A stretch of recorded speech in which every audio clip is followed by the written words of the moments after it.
ஆண்டவராகிய இயேசு கிறிஸ்துவின் நாமத்தில் உங்களுக்கு வாழ்த்துக்கள். எல்லாரும் எப்படி இருக்கீங்க? சுகமா இருக்கீங்களா? சந்தோஷமா இருக்கீங்களா? இந்த நாளிலும் ஆண்டவர் கொடுக்கிற ஆசீர்வாதமான வார்த்தை எரேமியா 20ஆம் அதிகாரம் 11ஆம் வசனம். Jeremiah chapter 20 verse 11. கர்த்தரோ பயங்கரமான பராக்கிரமசாலியாய் என்னோடே இருக்கிறார். ஆகையால் என்னை துன்பப்படுத்துகிறவர்கள் மேற்கொள்ளாமல் இடறுவார்கள். தங்கள் காரியம் வாய்க்காதபடியால் மிகவும் வெட்கப்படுவார்கள். மறக்கப்படாத நித்திய லட்சை அவர்களுக்கு உண்டாகும். அருமையான தேவனுடைய பிள்ளைகளே, நீங்கள் தேவனுடைய பிள்ளை. உங்களுக்கு எதிராக வருகிறவர்கள் ஒரு நாளும் உங்களை மேற்கொள்ள முடியாது. காரணம், கர்த்தர் உங்களோடு கூட பயங்கர பராக்கிரமசாலியாக இருக்கிறார் என்பதுதான் உண்மை. Dear child of God, today I want to tell you a good news. That the Lord our God is with you like a mighty warrior.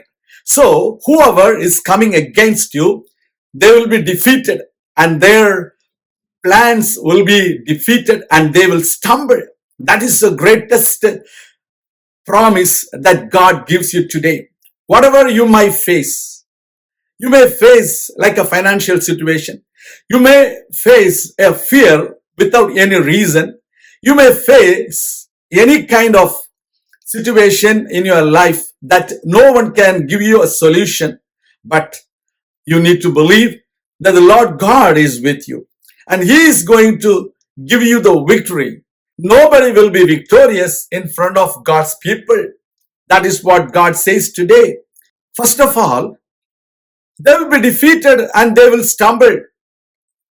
That is what God says. நம்முடைய ஆண்டவர் சொல்கிறார், அவர்கள் வெட்கமடைவார்கள், தங்களுடைய காரியம் நிறைவேறாது. Whatever their plans may be, their plans will not prosper and they will put to shame. That is what God says. When He is with you, He is going to give you the victory. அதுதான் உண்மை. இந்த உலகத்துல கர்த்தருடைய பிள்ளைகளுக்கு விரோதமாக யார் வந்தாலும் அவர்கள் வெட்கமடைவார்கள். மூன்றாவது, ஆண்டவர் சொல்கிறார், அவர்கள் வாழ்க்கையிலே மறக்க முடியாத நித்திய லஜ்ஜை உண்டாகும்.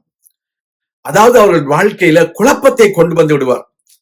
If the people of the world come against God's people, God will give them an eternal confusion which they will never forget in their life.